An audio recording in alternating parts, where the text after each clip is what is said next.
आप सभी ने कभी ना कभी अपनी ज़िंदगी में बिल्कुल सुना होगा that mutual funds are subject to market risks. Please read the offer document carefully before you invest. ये तो आपने डेफिनेटली सुना होगा, लेकिन ये म्यूचुअल फंड्स एक्चुअली होते क्या हैं, इसके बारे में आज मैं ये एपिसोड बनाने जा रहा हूँ दोस्तों। म्यूचुअल फंड्स की डेफिनेशन क्या होती है, म्यूचुअल फंड्स के टाइप्स क्या होते हैं और उन्हें एक्चुअली म्यूचुअल फंड्स कहते क्यों हैं, और उसमें exit load, there something called as exit load. ये क्या होता है exit load? Mutual funds actually बनते कैसे हैं, how are all the stocks और ऑल द कंपनीज के स्टॉक्स जो लेते हैं, जो एक मैनेजर होता है, फंड मैनेजर, वो एक्चुअली स्टॉक सेलेक्ट करके एक म्यूचुअल फंड बनाते कैसे हैं, और उसमें एग्जिट लोड क्या होता है, और उसमें एक्चुअली रिस्क्स क्या होते हैं। जब वो कहते हैं कि it is based on the market risk, तो वो होता क्या एक्चुअली? कई बार क्या होता है कि लोग they think that mutual funds are safe. Mutual fund में आप पैसा डाल दो तो आपको over and over years return मिलता रहेगा, लेकिन ऐसा नहीं है।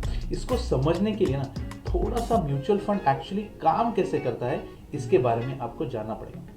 दोस्तों, अगर आप YouTube पे देखें तो there are thousands of videos which will talk about mutual funds, किस में इन्वेस्ट करना चाहिए, कौन सा बेस्ट म्यूचुअल फंड है, एटसेट्रा एटसेट्रा। ऐसे काफ़ी सारे आपको हज़ारों वीडियोस मिल जाएंगे, लेकिन मैं इस वीडियो के माध्यम से आपको एक सिंपल डेफिनेशन और बहुत ही सरलता से एक्सप्लेन करने की कोशिश करूँगा।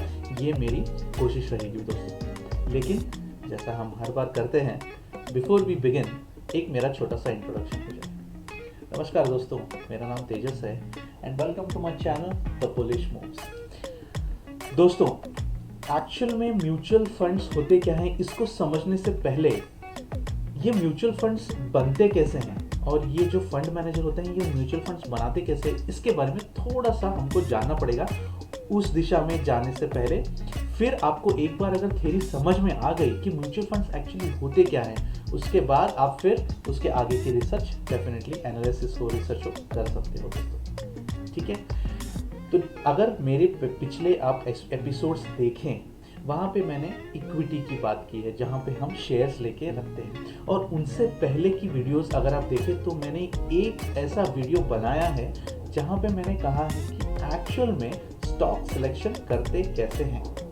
ओके, ये जो फंड मैनेजर्स होते हैं, they do a very similar kind of approach. इनके पास करीबन से 50 शेयर्स या 100 कंपनी के शेयर्स, अलग अलग कंपनी के शेयर्स होते हैं, जहां पे उन्होंने अलग अलग इन्वेस्टमेंट्स करके रखा हुआ होता है। ओके, तो इस अलग अलग पोर्टफोलियो जो हम भी बनाते हैं पोर्टफोलियो, तो that is kind of my mutual fund as well, but slightly different है म्यूचुअल फंड। वो मैं आपको बता दूंगा कि ये डिफरेंट कैसे है। ठीक है, तो जैसे मैंने कहा कि आपने एक पोर्टफोलियो बनाया, आपके पास कुछ स्टॉक्स हैं, उस स्टॉक्स के पोर्टफोलियो आपने बनाए और आपने उसको एक म्यूचुअल फंड में लाया।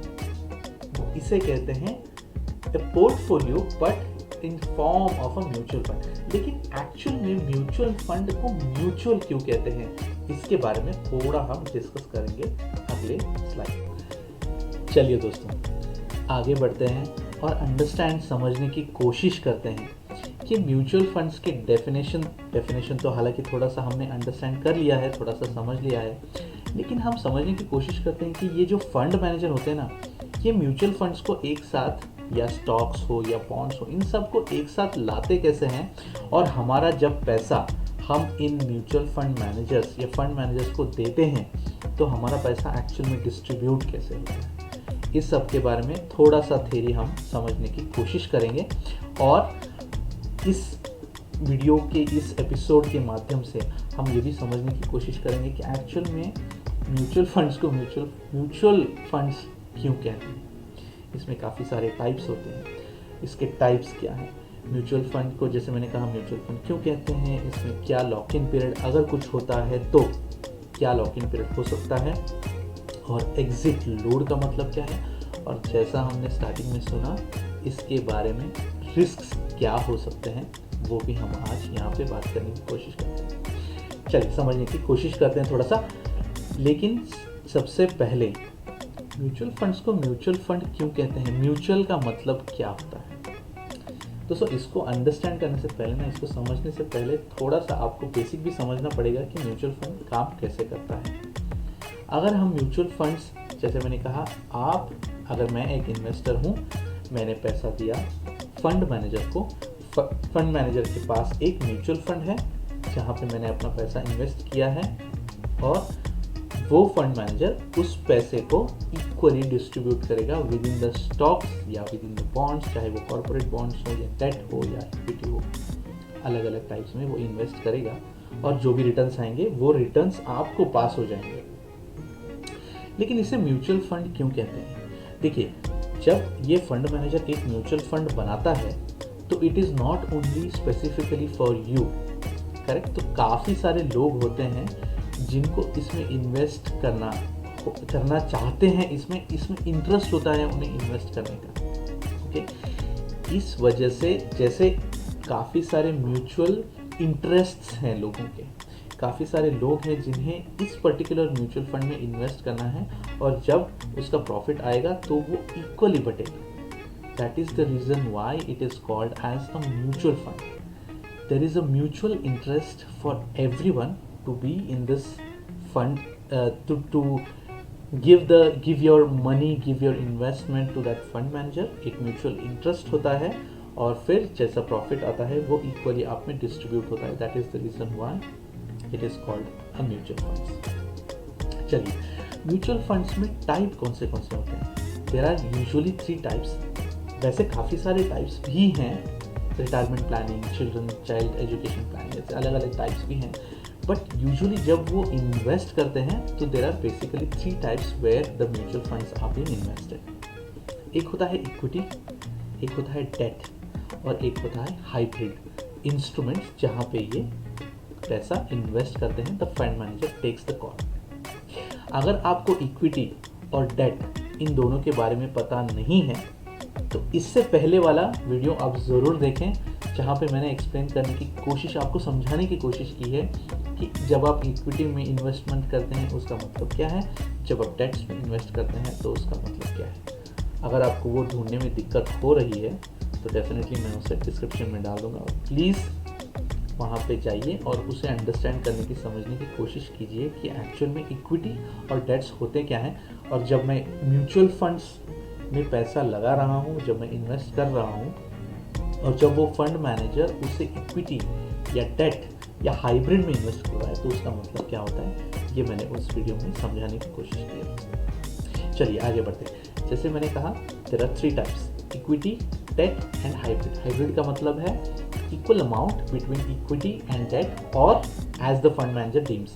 जैसे अगर फंड मैनेजर को लगा कि इक्विटी में मुझे 60% डालना है और डेट में मुझे सिर्फ 40 डालना है, तो फिर भी उसे हाइब्रिड कहते हैं दोस्तों, क्योंकि it all depends on fund manager कि उन्हें पैसा किस में इन्वेस्ट करने से उन्हें पता है कि अच्छे रिटर्न्स मिलेंगे, and that returns will be given to you. जब ये fund managers, they are again of course they are part of some company, जब ये फंड मैनेजर्स आपका पैसा मैनेज कर रहे हैं तो of course they will charge some fees as well. जब भी आप म्यूचुअल फंड लेते हैं तो थोड़ा सा आपको एंट्री लोड लगता है, which is very very less, ज़्यादा नहीं है। कभी किसी केस में इट इज़ 0.1%, किसी केस में इट इज़ 0.5%। अगर आप 100 रुपीज़ इन्वेस्ट कर रहे हैं तो वो 50 पैसा लेंगे, या हो सकता है 1 रुपये तक ले लें। There is maximum is 1%। There are few which have more, but मैंने जनरली देखा है कि 1% का एंट्री लोड होता है। जैसे मैंने फॉर एग्जांपल, अगर मैंने 30,000 इन्वेस्ट किया तो 29,998 फॉर एग्जांपल, उन्होंने 1% या हो सकता है 0.5%, हो सकता है 0.7%, उसमें से उन्होंने एंट्री लोड ले ली हो, which is their own commission, और फिर बाकी का पैसा वो पूरा इन्वेस्ट कर देते हैं आपके बिहाफ पे। And whenever you want to withdraw that, वहाँ पे होता है there is something called as an exit load. Okay, generally ऐसा देखा गया है म्यूचुअल फंड्स में, अगर आप 1 साल से, ऐसे काफ़ी सारे म्यूचुअल फंड्स हैं जो कहते हैं कि भाई आप हमारे म्यूचुअल फंड में इन्वेस्ट कीजिए for a period of 1 year. Of course it is not a lock in, please understand this is different than locking. आप हमारे यहाँ 1 साल या उससे ज़्यादा इन्वेस्ट कीजिए तो आपको एग्जिट लोड नहीं लगेगा। अगर आपने 1 साल से पहले पैसा निकाल लिया अपना तो आपको 1% हो सकता है या 0.5%, 0.7%, जैसे मैंने कहा एंट्री लोड, वैसे ही आपको एग्जिट लोड भी लग सकता है। फॉर एग्जाम्पल, एक एग्जाम्पल लेके समझने की कोशिश करते हैं दोस्तों। अगर मेरे पास 30,000 रुपीज़ मैंने किसी म्यूचुअल फंड में इन्वेस्ट किए हैं। चलिए म्यूचुअल फंड्स के बारे में थोड़ा अंडरस्टैंड करने की कोशिश करते हैं कि म्यूचुअल फंड्स एक्चुअली होते कैसे हैं। और उसमें जब मैंने कहा कि the fund manager actually curates a lot of stocks, कि फंड मैनेजर डिसाइड करता है कि कहाँ पे पैसा डालना है। दोस्तों एक बात मैं कहना चाहता हूँ कि ये कोई सेलिंग या बाइंग की टिप नहीं है। ये Motilal Oswal Nifty small cap 250 index fund मैंने एज एन एग्जांपल लिया है। आप इन्वेस्ट करने से पहले आप अपनी खुद की रिसर्च कीजिए और फिर इन्वेस्ट कीजिए। जैसे अगर आप यहाँ पे देखें तो इस पर्टिकुलर डेट 18 दिसंबर पे इसकी नेट एसेट वैल्यू 30 रुपीज़ बताई जा रही है। तो इसमें क्या होता है, थोड़ा सा मैं स्क्रॉल करके नीचे आपको बताना चाहता हूँ कि एक्चुअल में म्यूचुअल फंड्स में किस सेक्टर में पैसे जाते हैं। और अगर मैं इक्विटी की बात करूं तो स्टॉक्स इन्हें द फंड मैनेजर्स कैसे डिस्ट्रीब्यूट करते हैं। जैसे यहाँ पे आप देख सकते हैं कि वो काफ़ी अलग अलग सेक्टर्स में इन्होंने इन्वेस्टमेंट किया है। हालांकि जैसे मैंने कहा इक्विटी में there are 3 types, large cap, mid cap and small cap.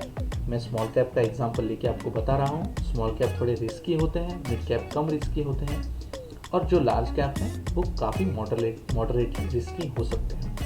लेकिन रिस्क को अगर हमें डिवर्सिफाई करना है तो हमें स्मॉल कैप में पैसा लगाना पड़ेगा। If there is no risk no reward, जैसे मैंने पहले भी कहा। लेकिन अगर आप स्मॉल कैप में पैसा डालते हैं तो आप अपना रिस्क डिवर्सिफाई करें और ऐसा म्यूचुअल फंड सेलेक्ट करें जहाँ पे ज़्यादा से ज़्यादा स्टॉक्स हों और वो ज़्यादा से ज़्यादा सेक्टर्स में इन्वेस्ट करें। ठीक है दोस्तों, चलिए फॉर एग्जाम्पल अगर आप सेक्टर्स की बात करें तो यहाँ पे आपका एलोकेशन, अगर आपने सपोज 1000 रुपीज़ दिए या 100 रुपीज़ भी दिए, उसमें से 17 रुपये 33 पैसे इसमें जाएंगे इंडस्ट्रियल्स में, सेक्टर्स में। फाइनेंशियल्स में 17 रुपये 23 पैसे जाएंगे। और ऐसे करते करते there are different sectors in which they have invested. Now they do not invest in the sectors. ये जो स्टॉक्स होते हैं ये सेक्टोरियल स्टॉक्स होते हैं। फॉर एग्जाम्पल अगर हम थोड़ा सा नीचे और स्क्रॉल करें तो यहाँ पे मुझे कंपनीज भी दिखेंगी जिसकी हम इक्विटी लेने वाले हैं, जिसमें हम इन्वेस्ट करने वाले हैं स्टॉक्स में। जैसे सुजलॉन में इन्होंने 3% इन्वेस्ट किया है। मतलब अगर आपने 100 रुपीज़ दिया तो सुजलॉन एनर्जी लिमिटेड में ये 3 रुपये 10 पैसा इन्वेस्ट करेंगे। 2 रुपीज़ 54 पैसा PSC लिमिटेड में इन्वेस्ट करेंगे। CDSL में ये 1 रुपये इन्वेस्ट करेंगे। ऐसे करते करते there are around 250 stocks in this particular mutual fund. और ये ऐसे इन्वेस्ट करते हैं जो भी इसमें, देखिए हर कोई स्टॉक, ऐसा ज़रूरी नहीं है कि हर कोई सेक्टर ऊपर जाए, ऐसा ज़रूरी बिल्कुल नहीं है कि हर स्टॉक ग्रीन में हो सकता है there are stocks which are in red, हो सकता है there are stocks which are in green. लेकिन ओवरऑल अगर एवरेज देखें तो that is what is considered as the net asset value. अगर आप यहाँ पे इस पर्टिकुलर ग्राफ को देखें तो somewhere around in April of 2020 जब कोविड आया था तो इसका प्राइस 7 रुपये था। आज इसका प्राइस क्या है? आज today it's price is 26 rupees somewhere around. अगर आप इसका today the price currently the price is 30 rupees. Okay, और इसका अगर आप कैगर देखें तो इट शोज़ कि 42% ईयर ऑन ईयर रिटर्न है इसमें। यहाँ पे आप स्क्रॉल करके देख भी सकते हैं। ड्रॉप डाउन में आप देख सकते हैं कि 2 साल 3 साल के एवरेज क्या है। नॉट नेसेसरीली कि जितना पिछला एवरेज हो वो आगे भी हो सकता है मार्केट में कुछ ऐसी कंडीशंस आए कि मार्केट गिर जाए, हो सकता है ऐसी कंडीशंस आए कि मार्केट एकदम ऊपर भी चला जाए, हो सकता है कि अगर मोर देन 42% भी आ जाए आपको। ऐसा ज़रूरी बिल्कुल नहीं है कि 42% ही आएगा, या उससे कम भी हो सकता है, उससे ज़्यादा भी हो सकता है। ओके, तो this is one of the examples. मुझे एग्जाम्पल लेके आपको बताना था कि एक्चुअल में ये इंडेक्स म्यूचुअल फंड्स या म्यूचुअल फंड्स होते क्या हैं, और उसमें जब हम फंड मैनेजर्स की बात करते हैं तो ये फंड मैनेजर्स एक्चुअली उसमें इन्वेस्ट किस सेक्टर में या किस कंपनीज में इन्वेस्ट करते हैं। थोड़ा सा आप नीचे स्क्रॉल करें तो मुझे लगता है यहाँ पे वो फंड मैनेजर का नाम भी बता देते हैं। Yes, here it is, mister Swapnil Mayekar is the name of this fund manager who is managing this funds. अगर आप इस ये वाला म्यूचुअल फंड लेते हैं तो he is the fund manager who will invest your money in different stocks, और जो भी प्रॉफिट आएगा वो आपके खाते में आएगा। ओके दोस्तों, चलिए बढ़ते हैं अगले पॉइंट की तरफ, lock in period. Generally mutual funds में मैंने ऐसा देखा है कि ELSS के सिवाय कोई और म्यूचुअल फंड्स में there are no lock in period. Usually उसमें 2 या 3 साल का मेन लॉक इन पीरियड होता है, लेकिन अगर यहाँ पे लॉक इन पीरियड इस हिसाब से होता है कि अगर आपने उससे पहले पैसा निकाल लिया तो फिर आपको एग्जिट लोड लगेगा। ओके, जैसे मैंने पहले भी बताया कि एग्जिट लोड होता क्या है, 0.5%, 0.7% या 1% जो भी आपका रिटर्न्स हो, जो भी आपका करंट NAV हो, नेट एसेट वैल्यू हो, उसमें का दे टेक 0.7, 0.8 या 1% तक वो लोग ले लेते हैं 1 साल से, अगर आपने पहले निकाले हैं। ये ड्यूरेशन अलग अलग हो सकती है अलग अलग म्यूचुअल फंड्स के लिए दोस्तों। ओके, चलिए ये हमने बात की लॉक इन पीरियड के बारे में, हमने एग्जिट लोड के बारे में भी बात की, रिस्क के बारे में बात करते हैं। जब भी, जैसे मैंने इससे पहले भी कहा कि लोग म्यूचुअल फंड सुनते ही ऐसा समझते हैं कि नहीं, म्यूचुअल फंड्स तो हर बार ऊपर ही जाते हैं। ऐसा बिल्कुल नहीं है, क्योंकि एड्स में भी ये कहते हैं कि they are subject to market risk. क्यों कहते हैं? क्योंकि हो सकता है कि सेक्टर डाउन हो सकता है काफ़ी ऐसे सेक्टर्स हों जो डाउन हो because of the market conditions, because of different news in the market, जैसे कोरोना वायरस हो, या फिर यूक्रेन रशिया का वॉर हो, या फिर अभी जो चल रहा है इजराइल गाजा का वॉर। ऐसे अलग अलग they have different rippling effects on the world economy, और उसकी वजह से ये स्टॉक मार्केट ऊपर नीचे होता रहता है। जैसे ही स्टॉक मार्केट ऊपर या नीचे होते हैं, उसी हिसाब से ये जो म्यूचुअल फंड्स में इन्वेस्टमेंट, जो हम कंपनीज में इन्वेस्ट करते हैं, जो डेट्स में इन्वेस्ट करते हैं, हो सकता है उनकी भी वैल्यू नीचे आ जाए। तो ये रिस्क डेफिनेटली है दोस्तों मार्केट में, कि आप अगर a very short period of time में अगर आप पैसा बनाने के बारे में सोच रहे हैं तो ये थोड़ा सा डिफिकल्ट होगा। हो सकता है आपको मिल जाए, जैसे मैंने अभी रिसेंटली 1.5 महीना पहले इन्वेस्ट किया था, it has given me already a return of 13%, which is good, which I am okay, which I am happy with. लेकिन अगर आप लॉन्ग टर्म इन्वेस्टमेंट की बात करें तो डेफिनेटली आपको अच्छा ही प्रॉफिट मिलेगा। There will be a lot of positive thing in the mutual funds, और आपको mutual fund over a long period of time it will definitely give you a positive return. चलिए एक और छोटा मैं टॉपिक बताना चाहता हूँ जिसका नाम है systematic investment plan, SIP। SIP क्या होता है? SIP एक over a period of time, अगर 500 रुपये है, 1000 रुपये, अगर आप एवरी मंथ, एवरी क्वार्टर या एवरी हाफ ईयरली अगर आप वो फंड मैनेजर को देते हैं तो fund manager invest that in the mutual funds. SIP are for specific mutual funds, और आप उन म्यूचुअल फंड्स में आप SIP कर सकते हैं, और over a period of time it is a very good investment. If you ask me, retirement हो या चिल्ड्रन एजुकेशन हो, ऐसे आप डिसाइड कर सकते हैं कि आपको SIP किस में करना है, और थोड़ा सा रिसर्च करके आप इन्वेस्ट भी कर सकते हैं, इन्वेस्टमेंट स्टार्ट कर सकते हैं। अगर आपने अभी तक इन्वेस्टमेंट स्टार्ट नहीं किया है दोस्तों, तो it is my humble recommendation for you to go ahead and start the investment in, हो सकता है म्यूचुअल फंड हो या SIP हो। It is always better and it is always best to go ahead with these kind of investments, क्योंकि यहाँ पे आपको लोड लेने की ज़रूरत नहीं है कि मुझे किस स्टॉक में इन्वेस्ट करना है, स्टॉक ऊपर जाएगा कि नीचे जाएगा।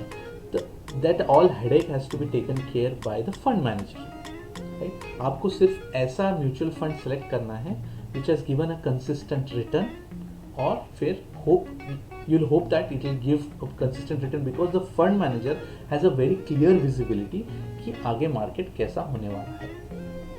ओके दोस्तों, तो मुझे आपसे यही आज बताना था। अगर आपने सब्सक्राइब अभी तक नहीं किया है मेरे चैनल को तो प्लीज़ सब्सक्राइब करें, और ऐसे वीडियोस के लिए ये सारे ऐसे वीडियोस शेयर करें अपने दोस्तों के साथ, डेफिनेटली लाइक करें, और जब आप मेरे चैनल को सब्सक्राइब करेंगे तो ऐसे वीडियोस आपको ज़रूर मिलते रहेंगे absolutely free. The only request that I have is to subscribe to my channel. चलिए दोस्तों, मिलते हैं, and this is Tejas I'll take a leave from you all and have a good day. Thank you and have a great day.